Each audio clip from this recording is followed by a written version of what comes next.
Hey everyone! So about more than a month ago, I asked people on Instagram to ask me questions for a Q&A video, and I'm finally doing it. Sorry it's taken so long. I thought it was about time to do another one of these because the last one I did was when I had something like 250,000 less subscribers than I do now, which is nuts. I can't even comprehend how many people that is. It blows my mind, but hi! Thanks for being here, thanks for subscribing, and let's get into a Q&A session. What is your favourite thrift store in Sydney?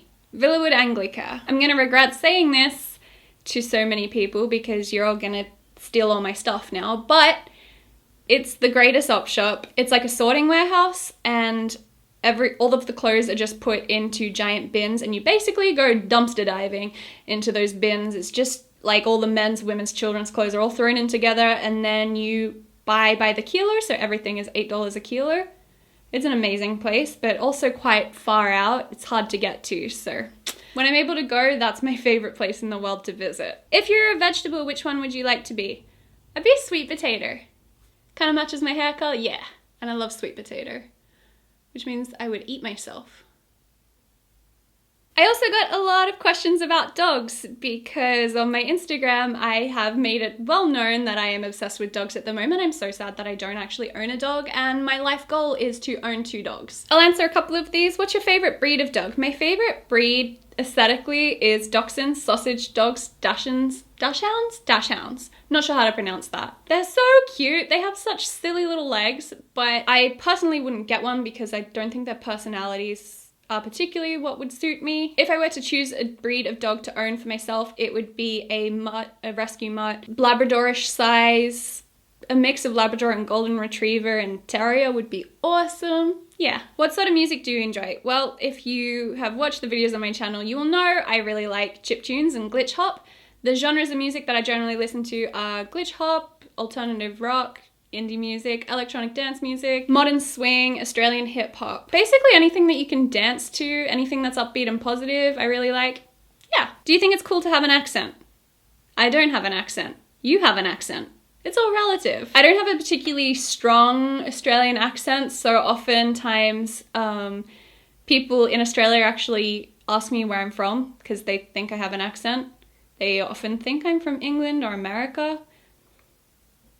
My voice does not sound like that either. Yep, that's what I have to say about that. Yep. Crunchy or smooth peanut butter? Crunchy, always. Who are those psychopaths that like smooth peanut butter? Who is your favorite Powerpuff Girl? Definitely Blossom. I even have a Blossom handbag, and it's the most amazing thing that I own. Actually, I say that about like half of the clothes that I own. But it's one of the amazing things that I own. What's a weird food combo that you enjoy? Mine is banana, cheese, and eggs on toast. That's disgusting. But so's mine. My weird food combo that I really like is vinegar on chips. Not like hot chips, like crisps chips, like salt and vinegar chips with more vinegar on top. I really like vinegar. Basically vinegar on anything. I like vinegar on dried noodles as well, especially when it makes it go all soggy. Pretty disgusting. I love you? Does that count as a question? Go! No, not a question. What is your favorite lollies? Anything that's extremely sour. Just, I love sour things. So much. Would you rather have cereal dust permanently stuck under your nails or nails permanently stuck in your cereal? I guess I would just not eat cereal because I don't want cereal dust permanently stuck under my nails. Gross. I'd just have to forego cereal, which would be really sad because I really love cereal, but if there's always going to be nails in my cereal, that's a definite choking hazard, so yeah. Nails in my cereal and then not eat cereal, if I'm allowed to do that. Why do you dye your hair in orange? Because I've always wanted to be a natural redhead. Oh my gosh, and the other day, I was waiting for a tram and it was a really hot day, it was really sunny, and I didn't have any sunscreen on, and this redheaded guy holding a bottle of sunscreen came up to me and was like, yeah, you and me, we're both redheads, we need to look after each other, have some sunscreen. He totally mistook me for a natural redhead, and I was like, thanks! And hoped he wouldn't notice my roots that aren't red. But it was so exciting being mistaken for a natural redhead. Anyway, why does anyone do anything? I like orange hair. That's a weird question. Next. Oh, here's a question I get asked a lot. If you're Australian, then why don't you use the metric system when you sew? So I have 4 reasons for this. One is that by using inches, you're working with smaller numbers, which is just easier to work with, easier to do maths with in your head and stuff. 2 is that I learned to sew by using inches because I watched a lot of American YouTube tutorials and read a lot of American sewing blogs, and I also learned to sew using vintage patterns, which also used inches. 3, vintage patterns. They also use inches, so if you're using them, it's just easier if your brain's already working in inches. And 4 is that most of my audience come from America, so using inches is just kind of easier for the majority of my audience. Sorry if you do use the metric system, but there's plenty of calculators that you can use to convert one to the other online. And any maths that I do with dividing or multiplying things, you can use either centimeters or inches, it doesn't matter. Do you know anyone that calls sandals double pluggers? No? What? Who calls sandals double pluggers? Is that like an Australian thing? Would you rather always have to say what's on your mind or never speak again? The first one. I pretty much do anyway, so I don't think it would change things too much for me.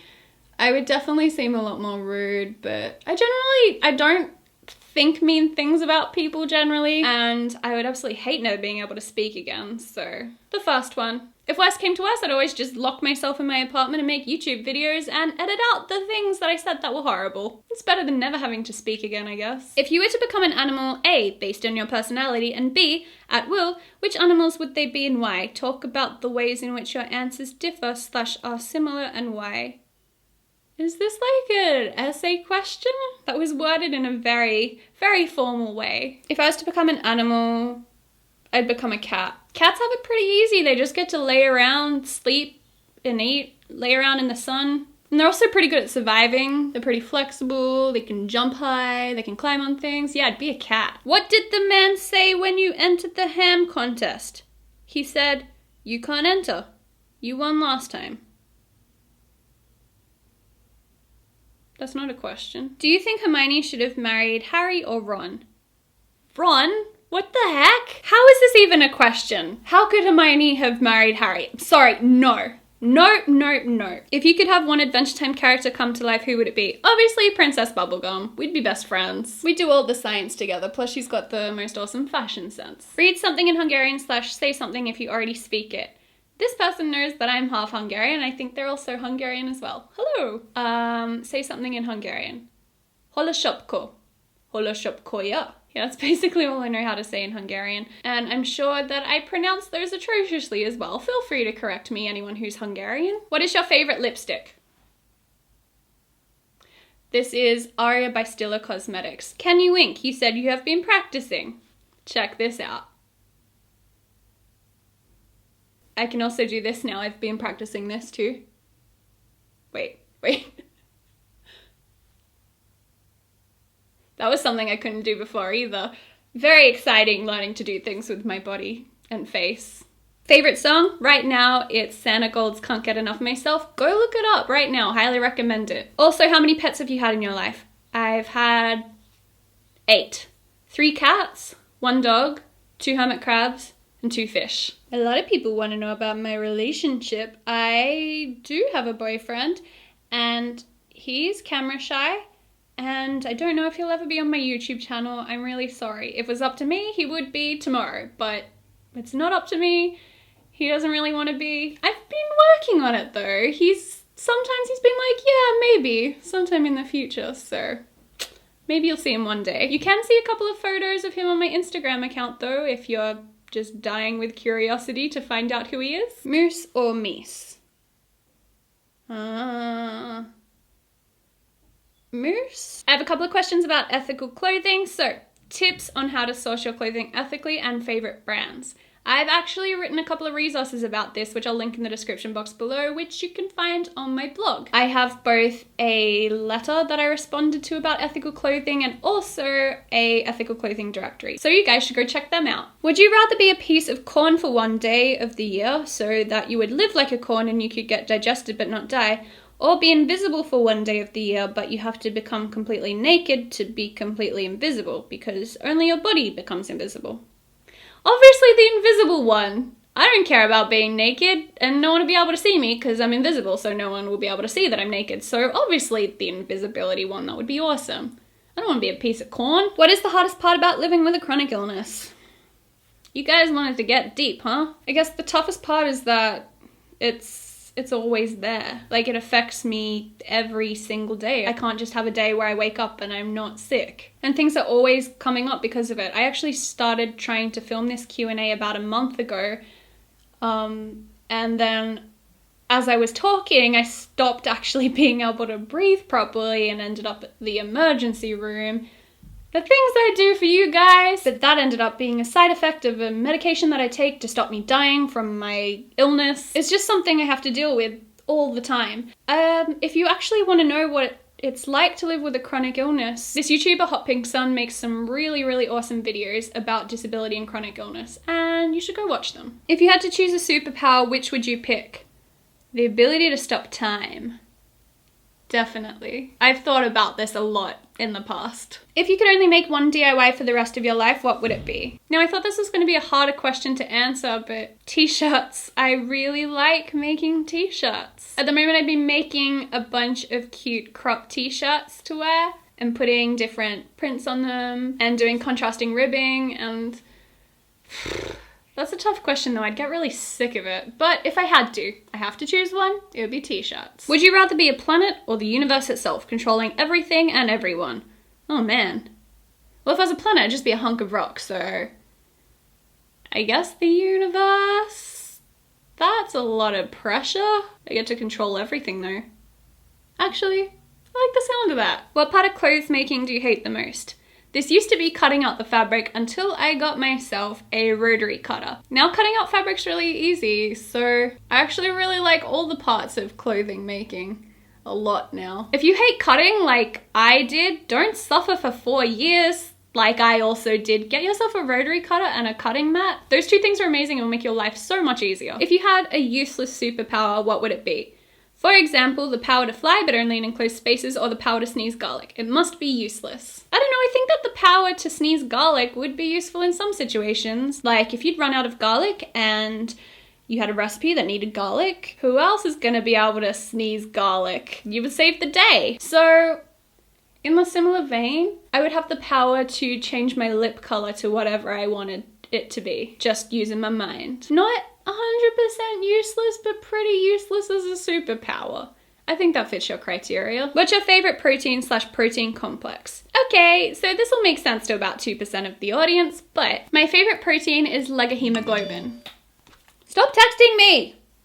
Oh, it's Katie. Oh, she wants to hang out tomorrow. Okay. Now I'm gonna try and make the non-science-y people in my audience get interested in this. It's my favorite because 2 totally different species provide both components of the protein, and it only works once both species are together. So it's a protein that carries nitrogen and oxygen around plants, but it only exists when bacteria, which are living in the plant's roots in a symbiosis, are in the plant, and the plant produces the other half, and together the protein comes together to make a thing that's similar to hemoglobin, which carries oxygen around blood if you're a human, which I'm assuming you are. So the protein can only exist if there's bacteria living in the plant's roots. Also another reason why I love microbiology, because that's so freaking cool. Do you have any other talents aside from sewing? I like to think I'm pretty good at science. I also know how to drum, and I'm pretty good at Scrabble. Do you believe that there's life on other planets? Yes, I do, definitely. I don't think that aliens have ever visited Earth, but I think that there's so many planets in the universe that there just has to be life somewhere. Have you ever seriously injured yourself with a sewing machine? Yeah, I once, while I was sewing, I got my finger wedged underneath the foot somehow and drove the needle right through my finger. Okay, not right through, but it cracked my fingernail and went into the flesh underneath. It was pretty horrific. Be careful while sewing, guys. It's actually an extreme sport. Don't know if you knew that about sewing, but it is. Okay, that's all the questions I feel like answering. So thanks for asking them. Thanks for being lovely and supportive human beings. And I'll see you all for my next video. Bye!